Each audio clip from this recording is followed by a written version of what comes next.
बघाट urban cooperative bank घोटाले में अब सीधे सीधे जिम्मेदारी तय करने की कार्रवाई शुरू हो चुकी है। सहायक पंजीयक सहकारी सभाएं सोलन गिरीश नड्डा ने साफ शब्दों में चेताया कि जिस किसी अधिकारी, कर्मचारी या बैंक मैनेजमेंट ने नियमों को ताक पर रखकर गलत तरीके से लोन बांटे हैं, उसे किसी भी सूरत में बख्शा नहीं जाएगा।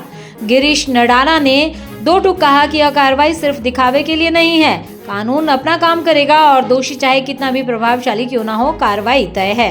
नडाला ने कहा कि सरकार के निर्देशानुसार उन सभी कार्यकालों की लोन फाइलों की गहन जांच की जा रही है जिनमें भारी भरकम कर्ज स्वीकृत किए गए और बाद में वे एनपीए बने। अब तक करीब 60 करोड़ रुपए की लोन फाइलों की जांच पूरी हो चुकी है और जैसे ही जांच पूरी होगी, दोषी अधिकारियों और प्रबंधन के खिलाफ सख्त कार्रवाई की सिफारिश की जाएगी। जरूरत पड़ी तो उनसे भी रिकवरी की प्रक्रिया शुरू की जाएगी। उन्होंने स्पष्ट किया कि बैंक की दुर्दशा के लिए केवल डिफॉल्टर ही जिम्मेदार नहीं है, बल्कि लापरवाही, मिलीभगत या निजी फायदे के लिए लोन पास करने वाले भी बराबर के दोषी हैं। जैसे बघाट बैंक का जो मामला है, इसमें जो सरकार द्वारा हमें आदेश दिए गए हैं कि जो जिनके टेन्योर में ये लोन दिए गए थे, बड़े बड़े लोन जो अब डिफ़ॉल्ट हो चुके हैं, तो इसके लोन पोर्टफोलियो की जांच के आदेश दिए हैं। तो जैसा कि अभी वो जांच हमारे ऑफिस में चल रही है, हमने लगभग अभी 60 करोड़ की फाइलें हैं वो देख ली हैं और जल्द ही वो जांच जैसे ही पूरी हो जाएगी तो उसमें जो भी लोग उसमें जिम्मेदार होंगे, चाहे वो मैनेजमेंट के लोग हैं, चाहे वो बैंक के अधिकारी और कर्मचारी हैं, उन सब के ऊपर एक्शन के लिए रिकमेंड किया जाएगा और उनसे भी रिकवरी की प्रक्रिया की जा सकती है अगर वो गलत लोनिंग में रिस्पॉन्सिबल पाए जाते हैं। बाकी जैसा कि रिकवरी की बात है बघाट बैंक से रिलेटेड मामलों में, तो इसमें जब बैंक के ऊपर आरबीआई की बंदिश लगी थी तो 138 करोड़ बैंक का एनपीए था, जो अब घट के 125 करोड़ हो चुका है। तो इसके लिए पहले भी विभाग द्वारा पिछले महीने में ही, नवंबर के मंथ में भी, इसमें जो सुनवाई की प्रक्रिया थी, एग्जीक्यूशन हियरिंग रखी गई थी रिकवरी के लिए।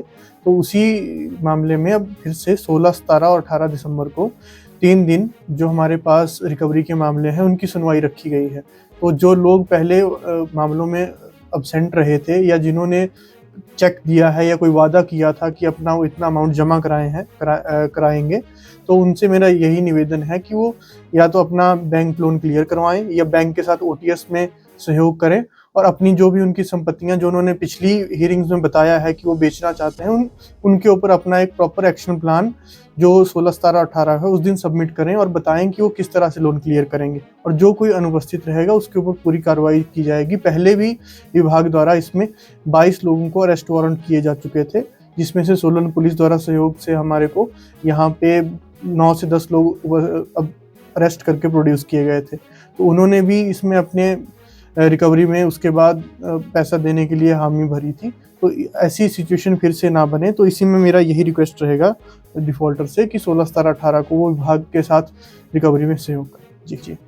इसमें कुछ लोग थे जो पिछली हियरिंग में नहीं आए थे, तो उन लोगों को एक और मौका दिया है कि 16, 17, 18 को वो आए। अगर वो फिर भी एब्सेंट रहते हैं, बार बार विभाग द्वारा समन देने पे वो रिकवरी में कोऑपरेट नहीं करते हैं और बार बार यही दिखाते हैं कि उनको विभाग के समन की कोई इसमें मतलब सीरियस नहीं लेते हैं, तो हम अरेस्ट उनके अगेंस्ट भी वारंट इशू करेंगे और फिर उनको पुलिस द्वारा खुद प्रोड्यूस किया जाएगा यहाँ पे, फिर उसके बाद उनसे रिकवरी की जाएगी। जी। विभाग द्वारा भी जो मामले रिकवरी में लगे हुए हैं उसमें लगभग 88 प्रॉपर्टीज़ की हमने अटैचमेंट की प्रोसेस स्टार्ट करी है।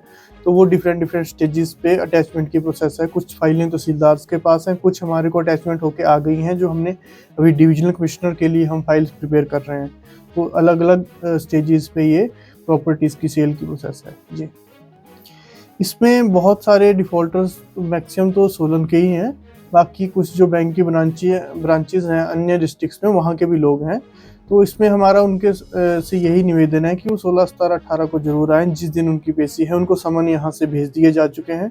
अगर वो नहीं आते हैं तो जो भी हमारी, जैसे मैंने पहले बताया कि इसमें बहुत ही स्ट्रिक्ट एक्शंस हो सकते हैं, तो उससे बचने के लिए ज़रूर आएँ और सहयोग करें प्रक्रिया। इस बारे में अभी तक बैंक से हमारे को भी इसमें पत्राचार नहीं किया गया और हमारे को भी इंटीमेट भी नहीं किया बैंक ने, तो ये बैंक वाले ही ज़्यादा अच्छे से बता पाए।